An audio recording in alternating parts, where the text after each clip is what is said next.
Nako naman, ladies and gentlemen, ito naman presidente niyo na naman sobrang panic na hindi niya alam ginagawa niya.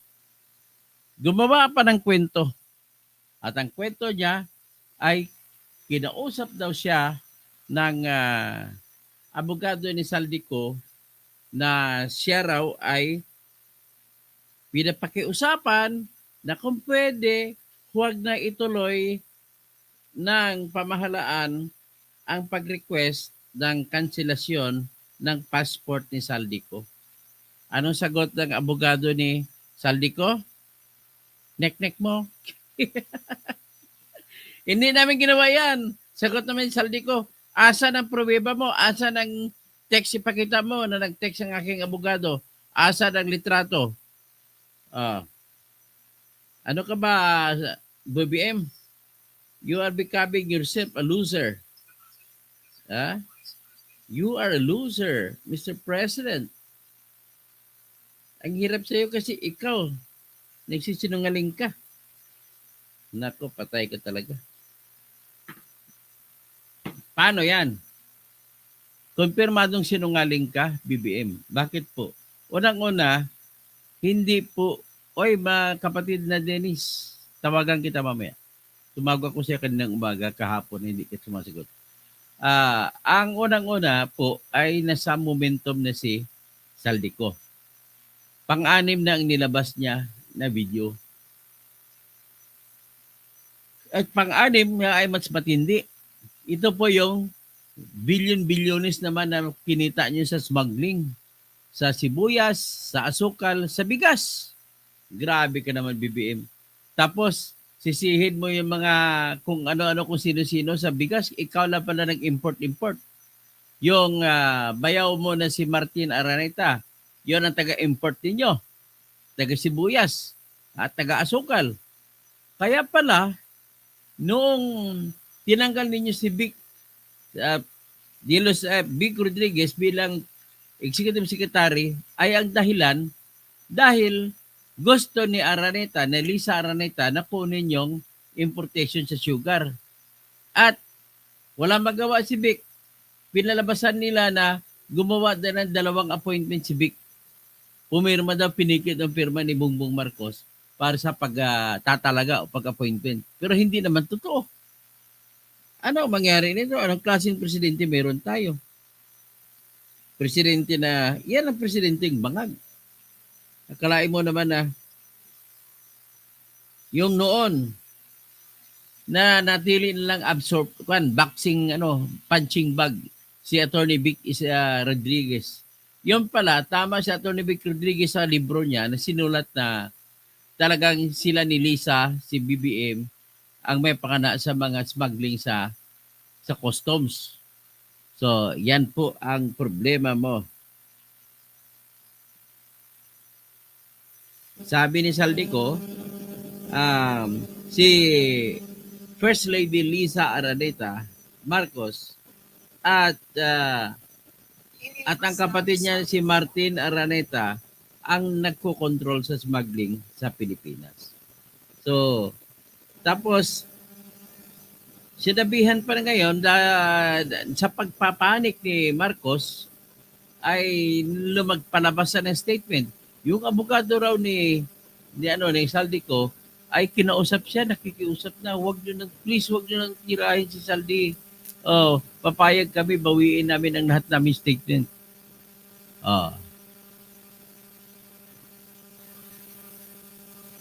Kaya ngayon ito pa.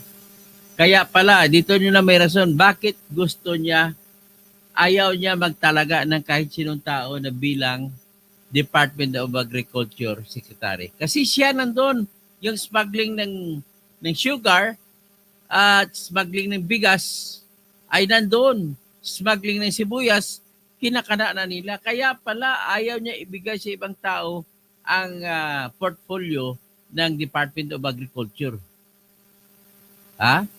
So, kaya ngayon, yan ang problema sa inyong mga BBM ninyo na mga presidente. Yan ang katotohanan. Katotohanan na talaga sa ngayon. So, nagpapanik na si BBM kasi panghuling birada ni Saldico ay inubos na bilyon-bilyon. Tapos napag-usapan din yung sinasabi ni Toby Chanko na export quota ng galunggong. Na sinasabi ni Toby Chanko na nanghingi si Saldico ng 3,000 tons na quota sa pag-import ng galunggong. Sabi niya hindi naman kilala sa negosyong isda si Saldico. Bakit ganon? Yan pala, para pala yun kay Lisa Araneta Marcos at saka sa kapatid ni Lisa na si Martin Araneta.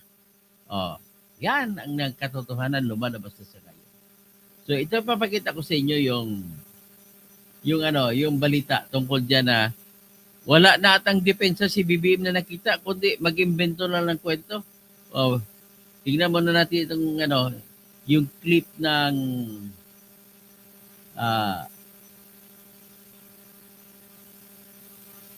yung clip ng sana ba yung hinahanap ko yung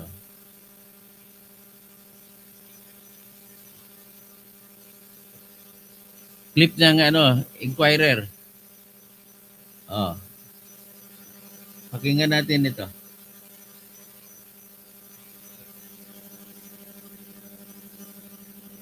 President Bongbong Marcos says the lawyer of former Ako Bicol Representative Zaldico attempted to blackmail him to prevent the cancellation of the resigned lawmaker's passport. In a video statement released on Wednesday, November 26, Marcos says the offer was made in exchange for Ko ceasing to post videos related to the government's alleged flood control issues. But the president says he doesn't negotiate with supposed criminals. Lastly, meron po akong ibabanggit sa inyo. Tinapitan po kami ng abogado ni Saldico at nagtatangkang mag-blackmail na kung hindi po namin kakanselihin daw ang passport niya, hindi na raw siya maglalabas ng video. I do not negotiate with criminals. Kahit maglabas ka na ng video ng lahat ng kasinungalingan mo. Tanong, asan ang ebidensya mo? Bungit. Asan ang ebidensya mo? Presidente ka pa naman, sisinungaling ka? Yan ang tinatawag na presidential lies. Na pag-destabilize sa gobyerno, gusto kong malaman mo, Saldi, makakansela pa rin ang passport mo. Hindi ka na makakatakas sa hustisya. Marcos also says the Anti-Money Laundering Council obtained 2 new freeze orders, bringing the total value of frozen assets to nearly 12 billion pesos. So ngayon, aside from that, in-intensify nila yung pag-freeze ng mga assets kasama sa assets ni Saldico. Ngayon, bakit yung asset mo, BBM, na nanggaling sa 2 billion a month, 2 billion a month na binibigay ng Saldico, bakit hindi na-freeze? Bakit hindi may suko yan? Maliban dyan, pasingit ka pa rin ng 100 billion. Bakit hindi may suko yun? Grabe talaga itong kawatan ng presidente na ito. Tinuturo sa iba na siya naman ang number 1 na may kasalanan.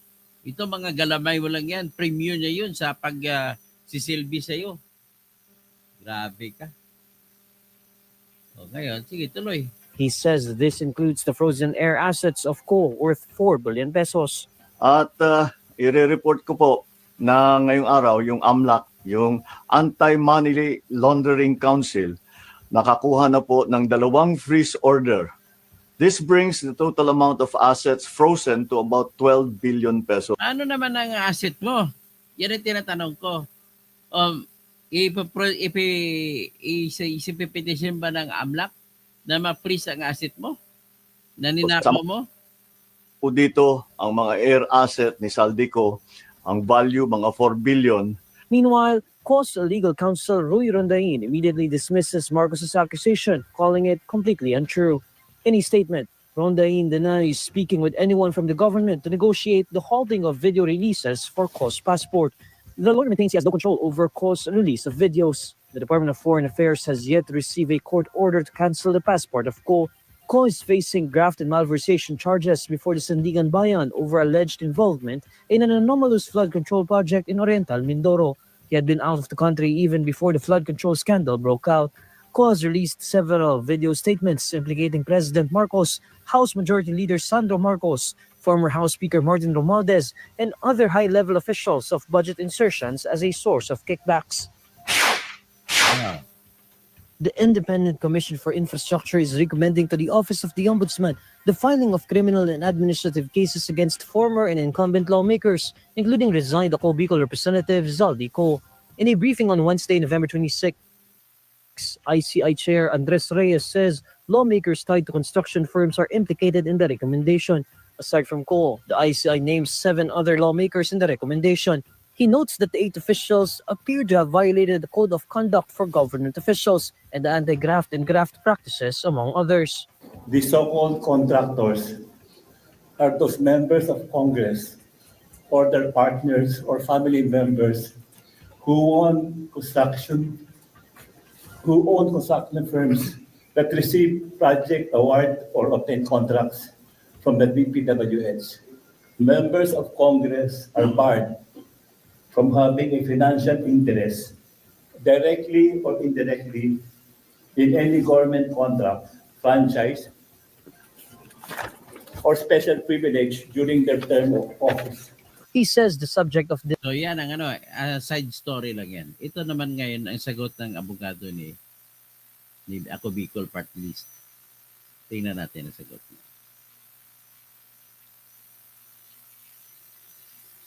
Talagang BBM.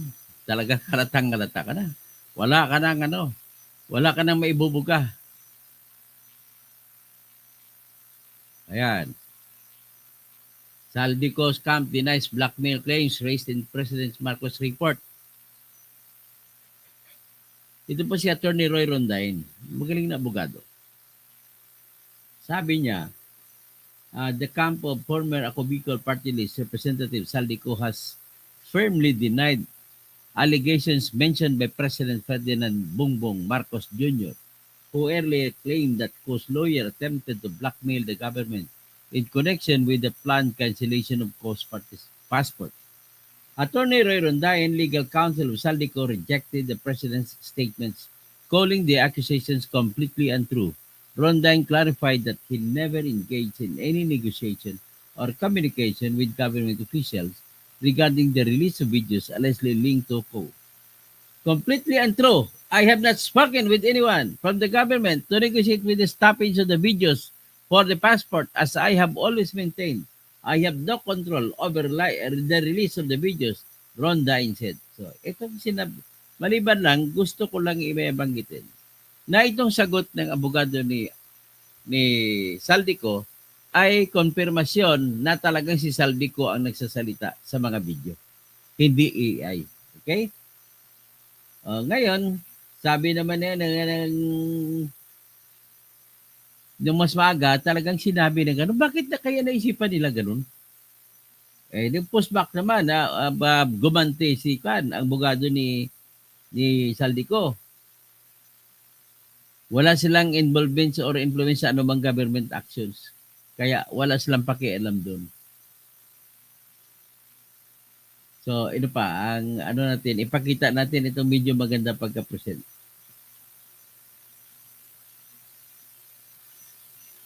Yan.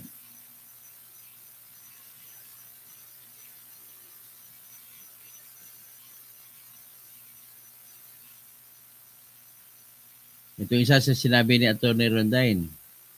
Tingnan, pinabulaanan sabi niya, pinabulaanan, completely untrue. I have not spoken with anyone from the government to negotiate with the stoppage of the videos for the passport. As I have always been maintaining, I have no control over the release of the videos. Yan. Yan ang sinabi. Very clear?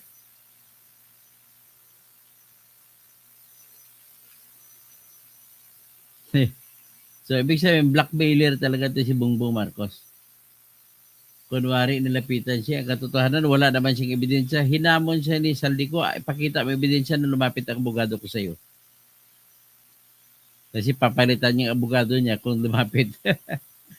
O, yan. Yan!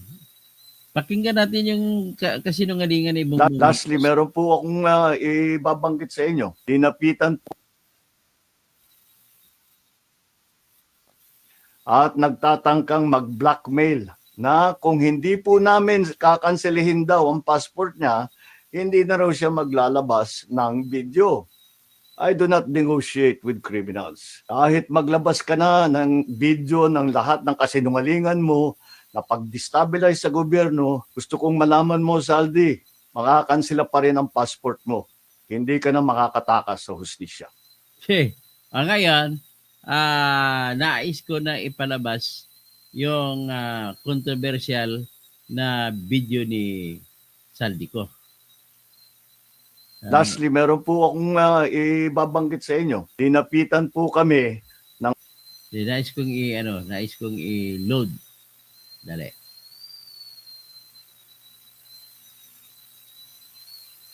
Video clip.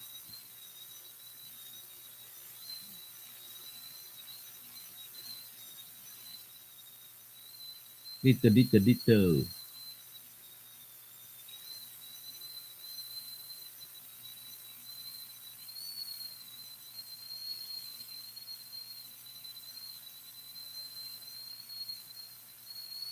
Representative Saldico.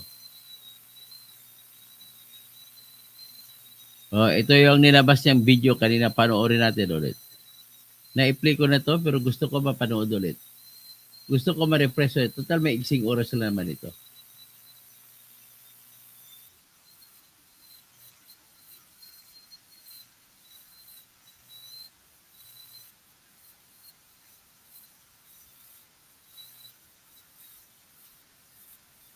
Ito po.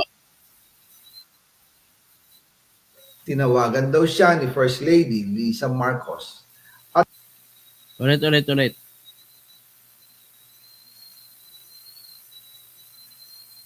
ang SOP collections sa Bureau of Customs na umabot sa 11 billion pesos. May 9 billion pesos collection mula sa sugar. Ang kita mula sa importasyon ng sibuyas na hawak naman ni Martin Araneta. Tinawagan daw siya ni First Lady Lisa Marcos at ipinapatigil ang investigasyon. Sa First Lady Lisa Marcos mismo ang may hawak sa mga rice importers. Dahil pala sa dami ng SOP at remittance na ipinapasa sa bawat transaksyon. Ang pinakamakapangyarihang pamilya pa mismo ang sangkot sa ganitong sistema.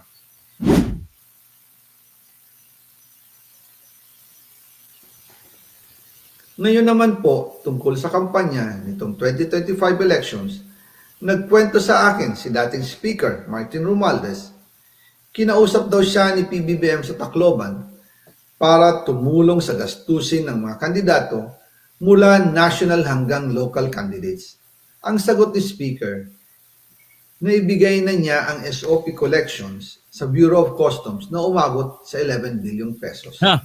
Dagdag pa dyan, Billion pala may 9 billion pesos collection mula sa sugar na ayon mismo sa kanya ay pinaghahatian lang ng 5 kumpanya. 9 billion sa sugar. Pinagkatian ng 5 kumpanya ang pagbibigay ng pera.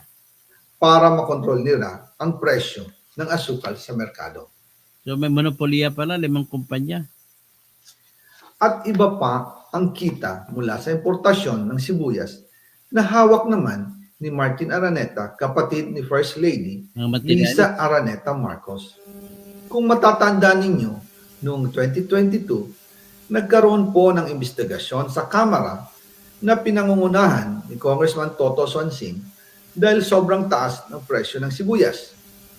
Umabot ng 600 pesos kada kilo. Gayong dapat ay nasa 80 pesos lang. Doon lumabas ang pangalan ni Martin Araneta bilang isa sa mga nasa likod ng kontrol sa importasyon ng sibuyas. Pero hindi po natuloy ang investigasyon. Ang sabi ni Speaker, tinawagan daw siya ni First Lady Lisa Marcos at ipinapatigil ang investigasyon. Kaya walang natuloy at walang naparusahan. Dahil pala, kontrolado ng kapatid ng First Lady ang importasyon ng sibuyas. Ganito rin po ang nangyari sa bigas. Noong April 2023, nagsimula nang tumaas ang presyo ng bigas. Kaya iminungkahi ko kay Speaker Martin Romualdez na kung pwede ay mag-angkat tayo ng 13 million metric tons para sa buong taon. Ang layunin ko po ay mapababa ang presyo ng bigas sa 22 pesos kada kilo. Pero hindi po ito inaprubahan ng Pangulo noong sila ay nasa Clark.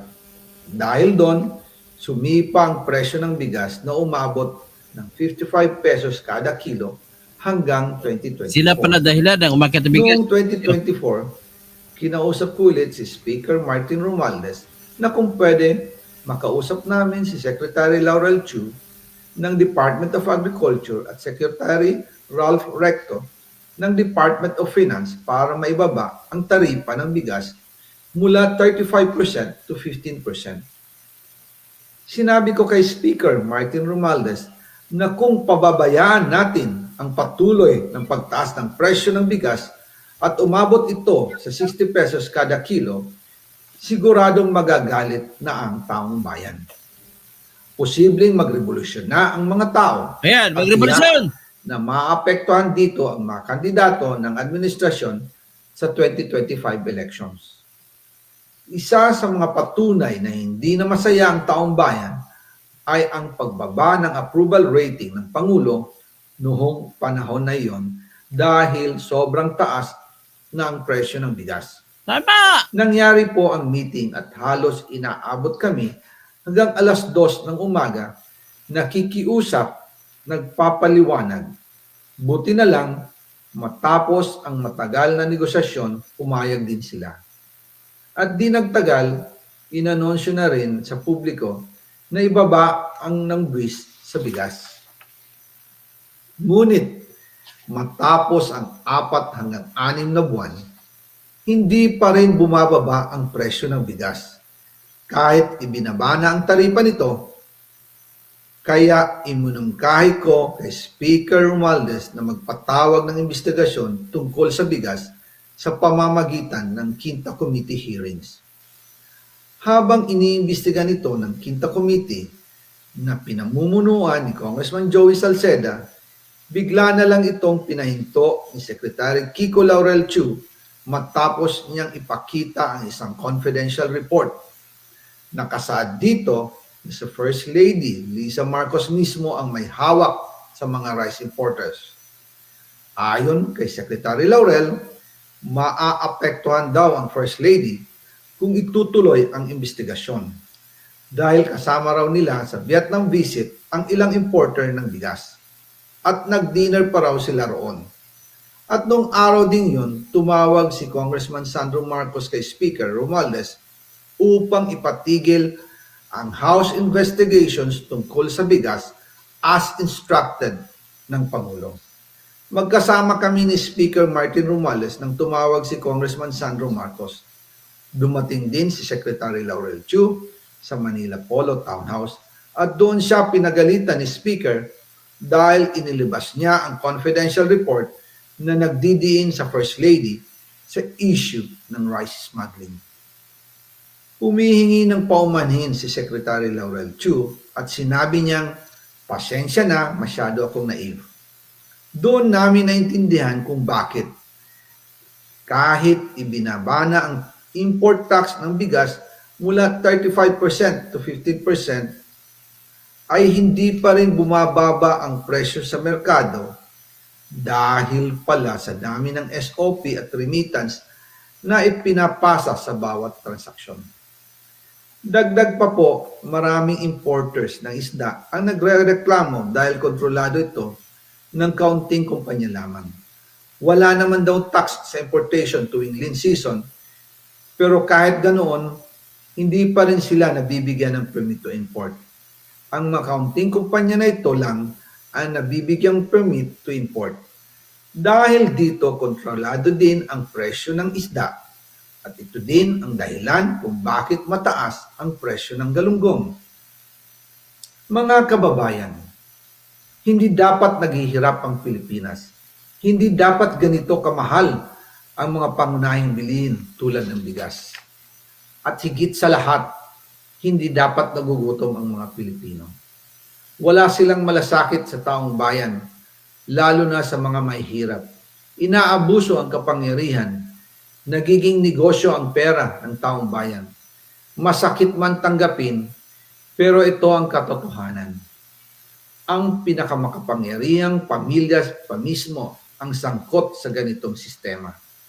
Mula sa Pangulo, First Lady, hanggang sa anak, sila mismo ang nagtatakda, kumukontrol, at nakikinabang sa mga transaksyon dapat sanay para sa kapakanan ng sambayanan. Hawak at kontrolado nila halos lahat ng ahensya, kaya nagagawa nilang itago ang katotohanan. Sa mga susunod na araw, marami pa po akong isisiwalat. Pantayin natin yung mga isisiwalat niya sunod na araw. Bukas. Maraming salamat sa inyong oras at patuloy na pag-unawa. Naway, magising tayo sa katotohanan at sama-sama nating hanapin ang hustisya para sa bayan. Diyos mabalos po sa Indogabos. Ang SOP Collections, Okay. Diyos mabalas sa mga Bicolano. Ayan. Unlikely hero ang Bicolano. Yan po sa ngayon ang nangyayari. Pero of course, ibalik ni Saldico yung mga nakuha niya. So, ito, ang sentro lamang usapin dito kanina na inumpisan ko ay nagsinungaling pala si BBM, nagtataranta na, sobrang panik na panik, sa nag-imbento pa ng kwento na lumapit to sa kanya yung abogado ni Saldico para hingiin na sana itigil nila ang paghingi ng kanselasyon ng passport ni Saldico, pero sabi ni Saldico hindi ba totoo yun. At mismo abogado ni Saldico ay nagsasabi, patunayan nyo, hindi totoo po yun. So ngayon, sasagutin natin sa mga comment ng ating kababayan. Nabigyan ko kayo, inyo na to na kayo na kayo na rin nagbablog nito para kung binabasok ang inyong sinasabi. Ben CJ Jr., Dennis Causing, Roger Estribor. Ano ba dito? Pro-government or DDS? Ay, hindi po pro-government, hindi po DDS, pro-Pilipino po ito. Eljan, kaya pala attorney, alang nangyari sa pagiging DE ni Bangag. May mga maniobra pala si Lisa Palaka. Yun. Eljan, mayong gabi, attorney. Roger Estribor, anti-government pala dito in Genesis. Kura po against Aaron that God assigned Kura and all supporters. Kinain ng lupa, kaya kayo be aware. Judgment is near. Good PM po, attorney. Sonny. Tapos si Bing Liwag. Ilabas mo na ang lahat. Bungit. Ang lawit mo bungit. Kus, Shield. Pareha sa LGU, sistema ng corruption. Mary Narvasa Suzuki. Grabe talaga si BBM. Anong klaseng presidente talaga siya? Siya ang tunay na magnanakaw. Guilty si BBM, kaya kailangan niya mag-imbento para tindahan mo BBM. Pero tandaan mo BBM, kahit ano pa ang sabihin mo, walang maniniwala sa iyo. Yan. Ako hindi niniwala eh. Wala nang hiya. Grabe pati anak, walang hiya. Deny pa yung to the max. Pero mo, meron sinabi ni Saldico, may ebidensya pa, dinatag mga papel. I-deny pa niya? Ay, ano pa tong klaseng tao ito? Ma-deny mo, may ebidensya? Gusto isampal sa iyo yung mga papel? Ito kabuuan na insertion mo, 50.9 billion. So, wasak ari Liena. Shout out, Bo. Okay. Ang Liena, ibig sabihin ng Liena sa Espanyol, full. Ibig sabihin ng Liena, full. Full, punong-puno. El Vaso, Lino, di agua. Puno ng tubig. Buhay Dabawenyo. Anong gagawin paglalayas niyan, paggarapalman, kapituko? Paano na ang Pinas? Bangkarote na. Kapituko na si BBM eh. Buhay Dabawenyo, hindi rin ma-impeach dahil kalyado niya ang Congress. Eljan, baka sa last part ng video ni Saldico, baka mga video na pinakita disgracias na silang lahat huling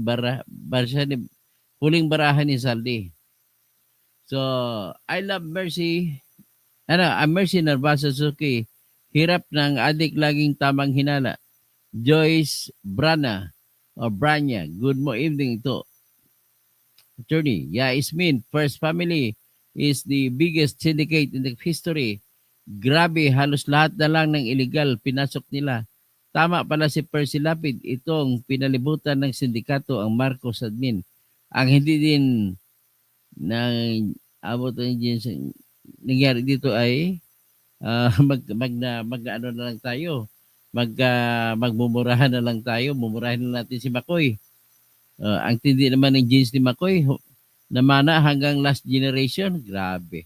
Joyce Brana, diyan na ang resibo. Wala pa rin nagagawa ang mambabatas. Ano na ito? Pinas.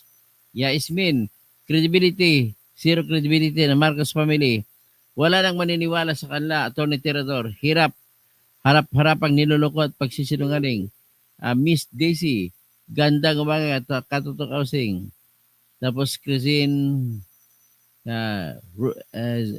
Crisil Logs. Hi Doctor, watching from Canada. Tapos Praxi SP. Tapos nanggigil ako sa pamilya ng korap and the demonyo na yan. Walang kahiyang magnakaw sa taong bayan at kayang sigurahin ang mga taong wala nang makain. Wala naman tayo man nagawa. Tapos MRY YouTuber, MR YouTuber, Mr. YouTuber pa to. Idamay mo na pati si Imelda Marcos. May kinalaman siya sa pagwaldas ng pundo para sa mga seniors. Tapos, hintayin pa lang natin matapos ang term ni BBM. Hindi natin mantayan. Kailangan parusahan na kagad. So, baka squatter, Marcos Testigo, walang infrastructure project. Bagsak pala, wasak infrastructure, libo, infrastructure, ano? Dali na, nawala ko. Manaantok ako. Dali.